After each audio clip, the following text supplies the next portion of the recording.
Cuando quieras, vos tenés la palabra, Arturo. Si querés esperar 2 minutos por la gente que se va conectando, pero vos ves.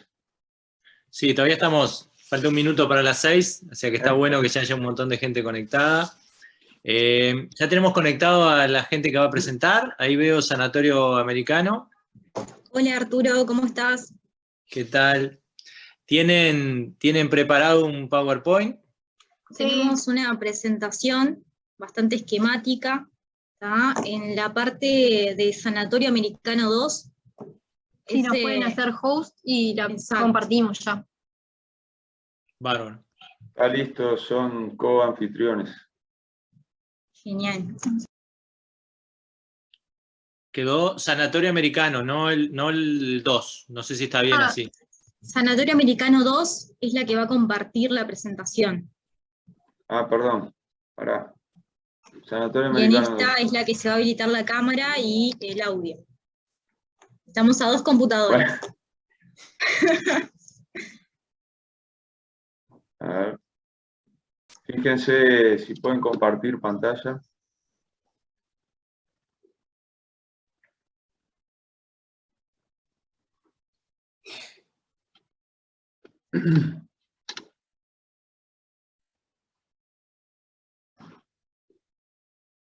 Bien. Ahí empezamos a ver la pantalla de ustedes.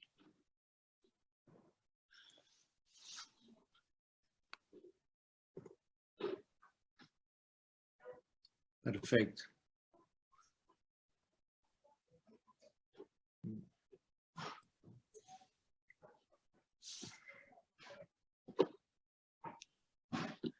Bueno, tenemos 38 participantes conectados. Estoy viendo ahí en la grilla de gente conectada, un montón de colegas, de amigos. Primero, antes que nada, darles la bienvenida a todos.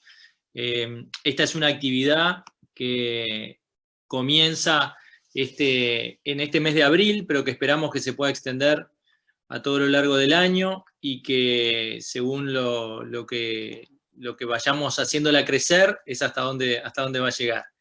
La idea es tratar de combinar esfuerzos, de aunar esfuerzos entre la cátedra, los distintos centros docentes asociados que son parte fundamental en la formación de residentes y posgrados de medicina intensiva, y la SUMI, tratando de abarcar a toda la especialidad, y para eso es que hemos diseñado una serie de reuniones que en principio serán una vez cada 2 meses, en las que vamos a repasar algunas guías de práctica clínica que tienen que ver con el enfermo respiratorio crítico, guías internacionales de las que todos conocemos, con el objetivo de que en cada sesión uno de los centros docentes pueda presentar esa guía con el trabajo de los residentes en el centro y el apoyo del staff que trabaja con ellos y que los forma en el día a día, y que después nosotros podamos tener una instancia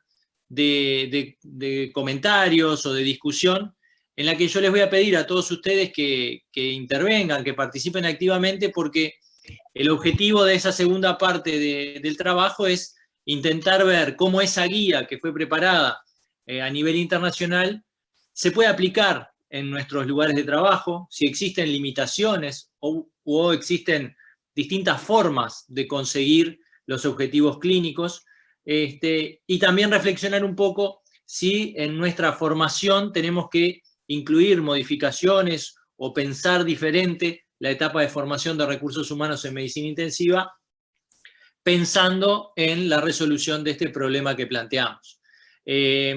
Tenemos a todos los centros que forman residentes de acuerdo con participar de este proyecto, lo cual es una alegría y un compromiso también para todos muy importante.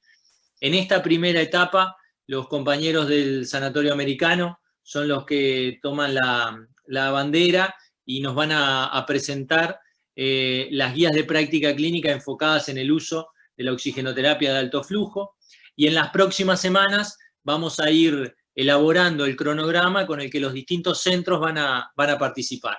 Afortunadamente, esto es un poco de la interna, pero se los cuento a todos, afortunadamente varios son los centros que están intentando proponerse para presentar las guías, así que tenemos el mejor problema que podíamos tener, y es que tenemos varios colegas con ganas de participar y de tomar el desafío de generar estas instancias de discusión y de diálogo. Así que bueno, ahora agradecerle a Julio Pontet en representación de toda la SUMI, a todos los jefes de las unidades que son centros docentes asociados por la receptividad que tuvieron a esta idea. Y ahora en esta primera instancia, agradecerle a Pedro Alzugaray y a los compañeros del Sanatorio Americano que nos van a presentar la primera guía clínica. Adelante. Muy bien.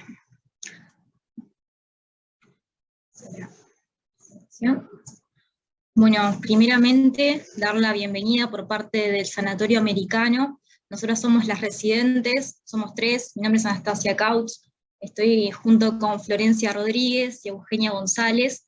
A nosotros nos tocó arrancar esta nueva experiencia. Vamos a hablar sobre el rol de la oxigenoterapia de alto flujo en la insuficiencia respiratoria aguda, y esto vamos a generar un rico intercambio sobre la guía, como lo mencionó Arturo. La guía que vamos a tratar es la Clinical Practice Guidelines, High Flow Nasal Cannula in Acute Respiratory Failure.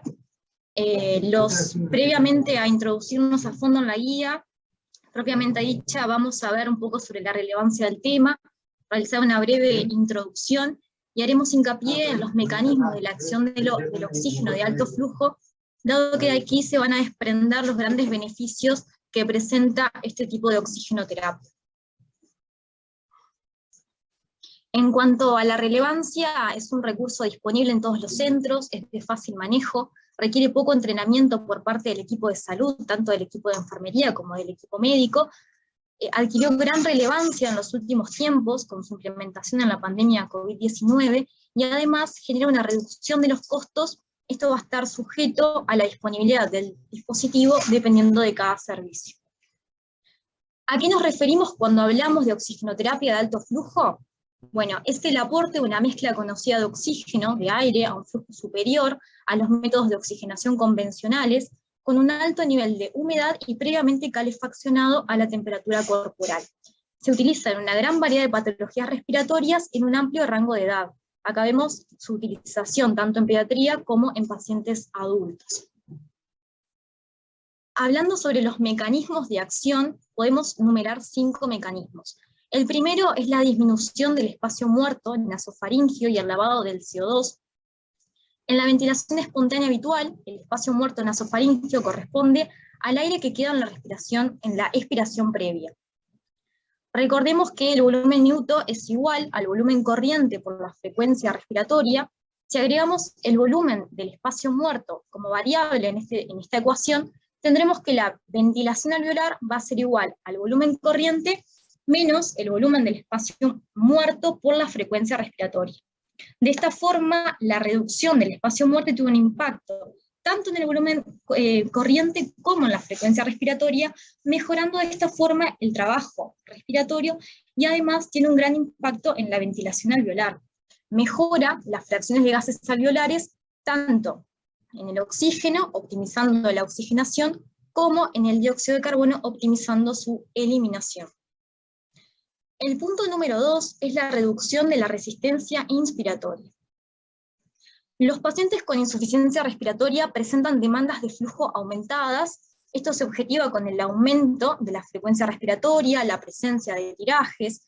El oxígeno de alto flujo satisface estas demandas de flujo dando reposo a los músculos respiratorios. Lo que vemos acá en la imagen, a la derecha, es una gráfica que vemos un paciente que tiene demandas de flujo, en este caso de 30 litros minuto, y lo compara en 2 situaciones. Inicialmente con un aporte de oxígeno con una máscara flujo reservorio, que lo que vemos es que el flujo que le otorga este tipo de oxigenoterapia es de 10 litros minuto, y la FiO2 es de 100%. Vemos que el resto de flujo que necesita el paciente es adquirido del aire ambiental Por lo tanto, la FiO2 resultante va a ser variable. Si lo comparamos con lo que le aporta el oxígeno de alto flujo, vemos que el flujo que requiere el paciente es el flujo que le va a otorgar este tipo de oxigenoterapia, y la FiO2 en este caso no va a ser variable, sino que va a ser una FiO2 fija. Cambiamos de diapositiva. En el punto número 3 tenemos una adecuada humidificación y calefaccionamiento, mejora la conductancia y la compliance pulmonar. Se determinó la existencia de receptores muscarínicos ubicados en la mucosa nasal, que se activan frente al gas seco y frío, generando una respuesta broncoconstrictora. Esto no ocurre por las características del gas que proporciona el OAF. Además, facilita el barrido mucociliar, evitando la retención de secreciones. El punto número 4 es la reducción de la tasa metabólica. En sujetos con patología respiratoria hay un aumento del volumen minuto, y esto genera un incremento del gas para calefaccionar y también para humidificar, generando un aumento de la tasa metabólica para dicho proceso. Este costo energético se ve sorteado por las características del gas que proporciona el OAF. Y por último, el punto número 5, que es el efecto CPAP-like, que es muy importante. Flujos altos generan presión positiva que se transmite a la vía aérea inferior, y esto genera un aumento de la capacidad residual funcional. Se ha demostrado que flujos entre 35 y 60 litros minuto se logran presiones faríngeas alrededor de 5 a 7 centímetros de agua, siempre y cuando el paciente presente la boca cerrada.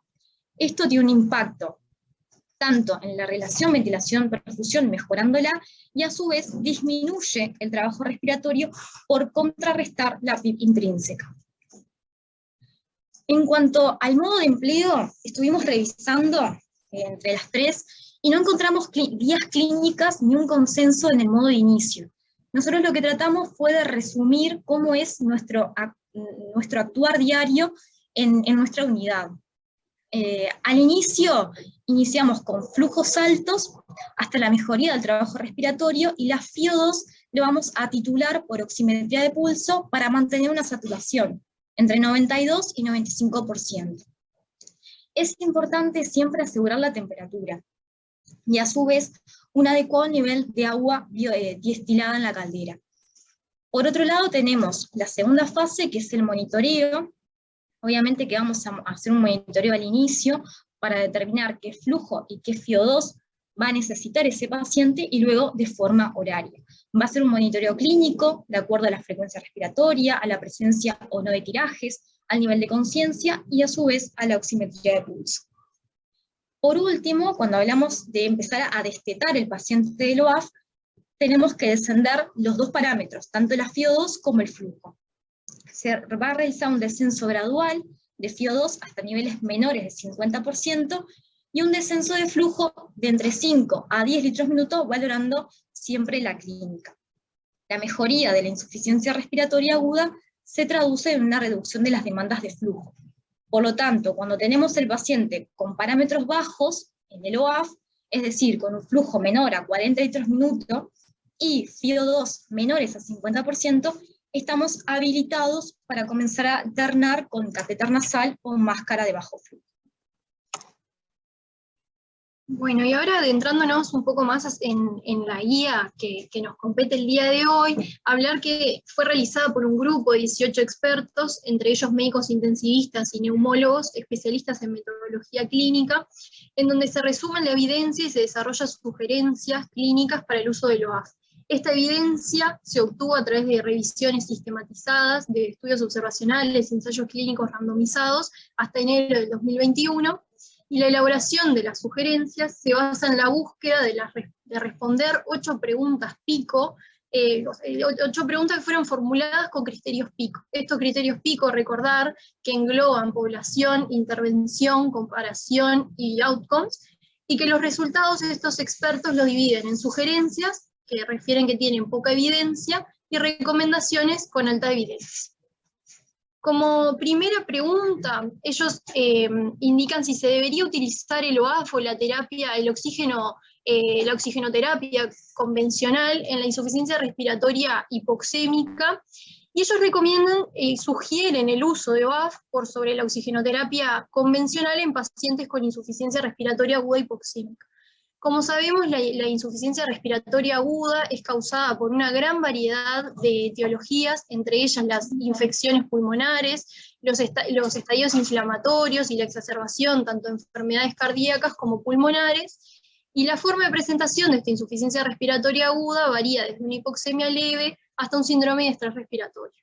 Si bien el grupo de expertos plantea la posibilidad del uso de OAF en un síndrome de estrés respiratorio leve, no hay consenso que permita determinar si los pacientes sin soporte ventilatorio, ya sea BNI o intubación orotraqueal, pueden ser diagnosticados con un síndrome de estrés respiratorio agudo en sí mismo, ya que la definición queda sujeta, como conocemos todos, por el Consenso de Berlín 2012, y esto determina una limitante en el estudio y en esta guía. Entonces plantean qué beneficios presentaría el OAF por sobre la oxigenoterapia convencional, y refieren que por una parte el OAF reduce el desarrollo de la injuria pulmonar causada propiamente por el paciente, que no es más que el daño provocado por el paciente al intentar compensar, mediante el uso de su musculatura y mediante los esfuerzos inspiratorios, el apoyo respiratorio, la necesidad de movilización de secreciones y la confortabilidad que sí es brindada por parte del OAF. Por otro lado, se vio que el OAF se veía mayor beneficio en pacientes con alto riesgo de intubación orotraqueal en comparación con aquellos pacientes que solo necesitaban o que solo requerían FiO2, y en esto se basaba, según ellos, en los mecanismos de acción del OAF, como anteriormente mencionó Anastasia. En esta primera pregunta tiene un apartado especial en los pacientes inmunocomprometidos, destacando que en ellos se disminuye la necesidad el OAF disminuye la necesidad de la ventilación mecánica y disminuye las complicaciones asociadas a la ventilación mecánica. Como segunda pregunta, ellos se plantean si se debería utilizar el OAF o la ventilación no invasiva en la insuficiencia respiratoria aguda hipoxémica, y sugieren el uso de OAF por sobre la ventilación no invasiva. Según el grupo de expertos, tanto OAF como BNI podrían ser utilizados frente a un síndrome de estrés respiratorio moderado cuando los riesgos de intubación y la muerte son mayores. Sabemos hace mucho tiempo que la BNI presenta una evidencia 1A, tanto en pacientes con falla cardíaca como pacientes con enfermedad pulmonar crónica, por su alto impacto en la mejora hemodinámica en este tipo de población. Sin embargo, el OAF parece ser un mecanismo, un aporte de mayor impacto en cuanto al confort del paciente, pudiendo ser una alternativa válida en estos. Interesa destacar en esta pregunta de la guía el hecho de que el OAF, según los expertos, no presenta evidencia suficiente que su uso determine una reducción valedera de la necesidad de IOT, o sea, de intubación orotraqueal, y esto se sustenta en el hecho de que los estudios en los que ellos se basan son heterogéneos en cuanto al manejo de la BNI. La BNI se utiliza únicamente 8 horas por día, las interfaces de las BNI son heterogéneas, utilizan algunos estudios full face y otros Hamlet, y por último, las PIP utilizadas en los diferentes estudios en los que se basa la guía también son diferentes y no son las adecuadas en estos casos, no pudiendo hallarse puntos de comparación, y eso hace de la falta de evidencia. Nuevamente plantean grupos especiales en esta categoría, como son los inmunocomprometidos, donde se vio que el OAF era más beneficioso frente a la BNI, y en pacientes COVID, como mencionó también Anastasia al principio de la presentación, se vio que reduce el riesgo de la intubación orotraqueal y de la asistencia respiratoria mecánica frente a la utilización de BNI, no pudiendo tener evidencia significativa sobre la mortalidad de estos pacientes. Como tercer punto, los expertos hablan si se debería utilizar el OAF o la oxigenoterapia convencional durante los descansos de la BNI en pacientes con insuficiencia respiratoria hipoxémica. Y ellos recomiendan, sugieren el uso de OAF frente a la oxigenoterapia convencional durante los descansos de la BNI. Sabemos que los descansos de la BNI son necesarias por diferentes razones, entre ellas razones prácticas para la alimentación de los pacientes, la comunicación, promueve además la tolerancia de los pacientes a la BNI, ya que determina descanso de la presión que generan las diferentes interfaces de la BNI por sobre la cara del paciente, y además estos descansos nos permiten adaptar al paciente y prepararlo para el destete, como veremos más adelante. Los expertos en este punto no llegan a un consenso de cuál es más beneficioso, si bien la oxigenoterapia convencional es más utilizada en dichos de los descansos de la BNI, no existe evidencia significativa para recomendarla por sobre el OAF, pudiendo priorizar este último, dado que, como anteriormente se mencionó, es una terapia más confortable y presenta menor riesgo de injuria inhalatoria. En un siguiente punto se plantean si se debería utilizar la oxigenoterapia de alto flujo o la oxigenoterapia convencional para facilitar la extubación de los pacientes en el posoperatorio. Sugieren tanto el uso de OAF como la oxigenoterapia convencional para facilitar la extubación de los pacientes, pero hacen la salvedad que sería óptimo en pacientes con bajo riesgo de complicaciones pulmonares, sabiendo que las complicaciones pulmonares en el posoperatorio juegan un rol demandante tanto en la morbimortalidad global como en la prolongación de la estadía de estos pacientes en su estadía hospitalaria. Frecuentemente en los primeros 7 días del posoperatorio, las complicaciones varían desde las atelectasias hasta el síndrome de estrés respiratorio. En pacientes donde el componente principal de su complicación se debe a un colapso pulmonar, se vio que la supremacía del OAF por sobre la oxigenoterapia convencional. Y esto se debe a lo que antes mencionamos también, que el mecanismo de acción del OAF, de un mecanismo de CPAP-like, donde nuevamente traemos el concepto de que flujos altos generan presión positiva y se transmite a la vía aérea inferior, entonces se contrarrestaría este colapso pulmonar del que mencioné. También destacar que los altos costos y la rentabilidad del OAF y la oxigenoterapia convencional varían en los diferentes centros, por lo que muchas veces se utiliza como opción la oxigenoterapia convencional por sobre el OAF en los países con menos recursos o con recursos limitados, ya sea por escasez del equipamiento o por el difícil acceso al oxígeno, que como sabemos el OAF requiere altos volúmenes de oxígeno, y eso es una limitación actualmente conocida.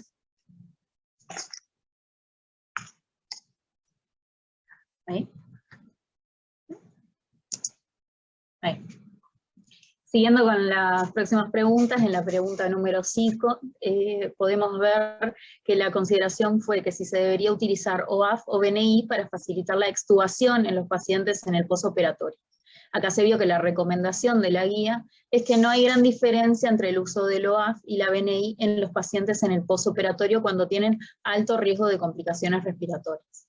Debemos aclarar, generar algunas consideraciones de que esta recomendación se basa en evidencia de un solo estudio comparativo en pacientes cursando el posoperatorio de cirugía cardíaca.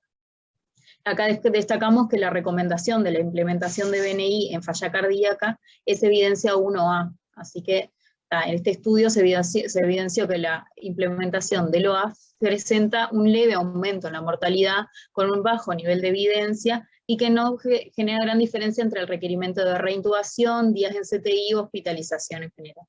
El equipo de trabajo que hizo esta guía concluyó que la sugerencia está más que todo condicionada por la situación individual de cada paciente, y bueno, va a quedar a criterio del clínico.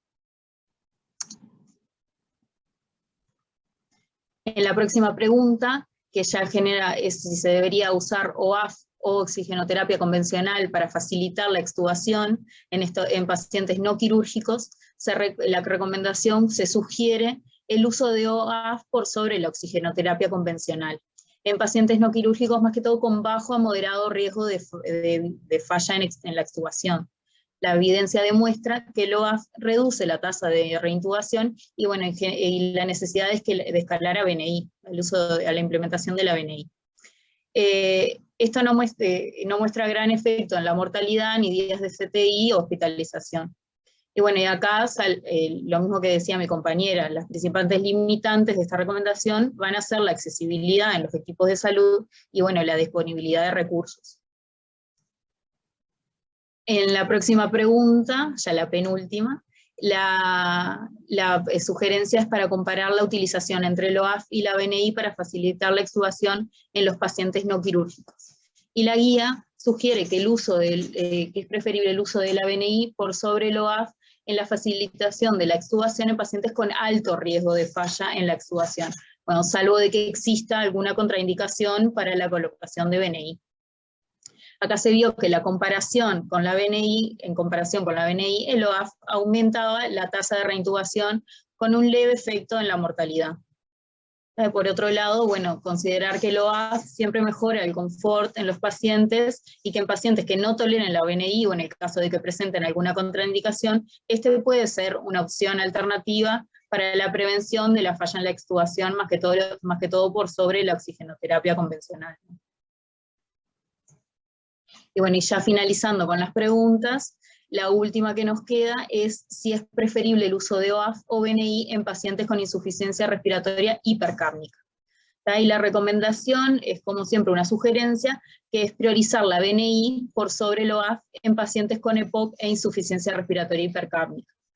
Sabemos que las guías oficiales recomiendan la BNI con evidencia 1A para el tratamiento de la exacerbación del EPOC, como comentaba mi compañera, pero estas guías justifican que el OAF presenta características fisiológicas como la oxigenación, el efecto CPAP-like y la reducción del espacio muerto que apoyarían su uso en la exacerbación, agregándole la tasa de confort que hablábamos, que por esto lo propone como una alternativa en caso de requerirlo.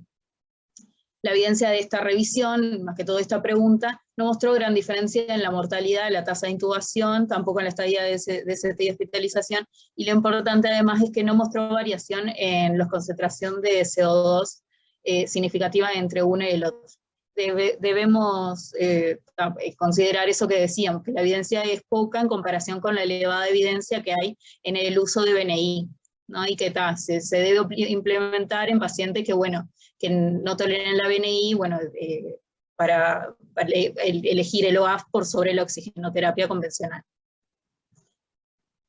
Como para hacer una ensuma de estas sugerencias de la guía, podemos hablar de que en la insuficiencia respiratoria hipoxémica se sugiere el OAF por sobre la oxigenoterapia convencional y por sobre la BNI. Y en caso de implementar la BNI, en los descansos se sugiere usar el OAF por sobre la oxigenoterapia convencional, considerando siempre los recursos y la disponibilidad de servicio, ¿no? En pacientes postoperatorios no se vieron claras diferencias en la utilización del OAF por sobre la oxigenoterapia convencional para la facilitación de la extubación cuando hay bajo riesgo de complicaciones pulmonares, y en pacientes con alto riesgo de complicaciones es indistintivo la utilización del OAF y la BNI. Y bueno, en el caso de la extubación en pacientes no quirúrgicos, sugerir el uso de oxigenoterapia de alto flujo por sobre la oxigenoterapia convencional. Y también más que todo en pacientes de bajo a moderado riesgo de fallo de extubación. Y bueno, y la BNI por sobre el OAF para los pacientes con alto riesgo de falla de extubación. El OAF es una opción válida en el caso de no tolerar la BNI o que existen contraindicaciones para su uso. Y bueno, y por último, hablar de que la insuficiencia respiratoria hipercápnica sigue siendo preferencia la implementación de BNI.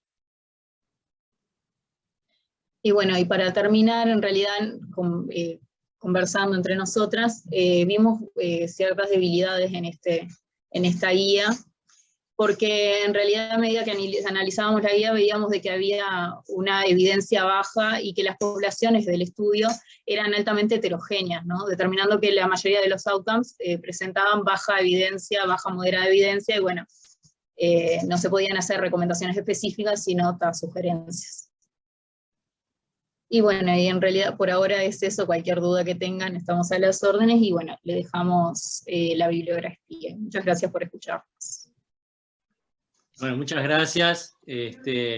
Rompieron el hielo con la primera presentación, fue muy clara, corta en tiempo, lo cual siempre es bueno, porque nos deja, no nos agota la mente para poder seguir pensando y participando.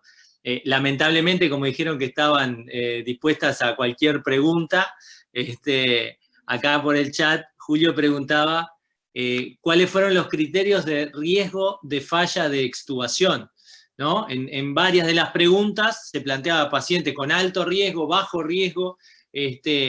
¿Pudieron encontrar en las guías alguna referencia a cómo separar por lo menos esos dos grupos grandes?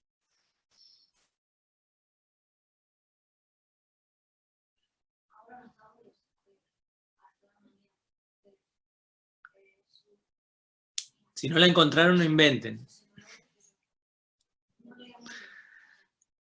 Hola, Arturo. Hola, sí. En realidad la guía no hace una diferencia con criterios específicos, sino que lo nombra de esa forma, ¿no? Como alto riesgo o bajo riesgo de falla. Pero no nombra específicamente, no hace como un punteo específico. Sí, de hecho menciona algunas cosas como el tipo de cirugía, el tipo de ventilación mecánica en el intraoperatorio. Exacto, ejemplo, una de las cosas que vimos es cuando hablaron del postoperatorio de pacientes quirúrgicos, y nosotros asumimos que, bueno, quedan en todos los pacientes quirúrgicos, y no, cuando fuimos a leer un poquito más, vimos que solamente hablaban de postoperatorio de cirugía cardíaca. O sea que tanto específico no habla la guía. Asumo que si vamos a ver a la bibliografía de la guía, ahí sí, leyendo cada estudio, tendremos un poco más sobre los criterios que nos están preguntando. Porque además es muy bueno. Pero está buena la pregunta de Julio porque justamente en ningún lado de la guía yo encontré que hablara de un score con un puntaje de X en el cual vos pudieras claramente diferenciar o ubicar a tu paciente para decidir desde el primer momento dónde está parado, en qué grupo. Ahí está Rodrigo Beltramelli que levantó la mano, seguro que quiere aportar algo. No, nada, quería decir un poco eso nomás, que la guía no especifica bien cuáles son los criterios de alto riesgo de fracaso de extubación en el posoperatorio. Si entras a los trabajos, como decía Anastasia, se basa fundamentalmente en pacientes de posoperatorio y cirugía cardíaca, que ahí utilizan criterios del tipo de ventilación mecánica, del tipo de cirugía y demás. ¿tá? Y cuando entras a la parte de los pacientes, de la extubación de los pacientes no quirúrgicos, tampoco dice cuáles son los pacientes con alto riesgo de fracaso, pero para verlo, si entras a los trabajos en los que se basa esta guía, nada, son los criterios más o menos generales que ya conocemos: mayor de 65 años, POC, insuficiencia cardíaca, fallo en extubación previo, el tiempo de ventilación mecánica, ¿sí? Pero en la guía específicamente no te aclara cuáles son los pacientes de alto riesgo, sino que tenés que entrar a los diferentes trabajos en los que se basaron para hacer las recomendaciones, para saber cuáles son esos pacientes.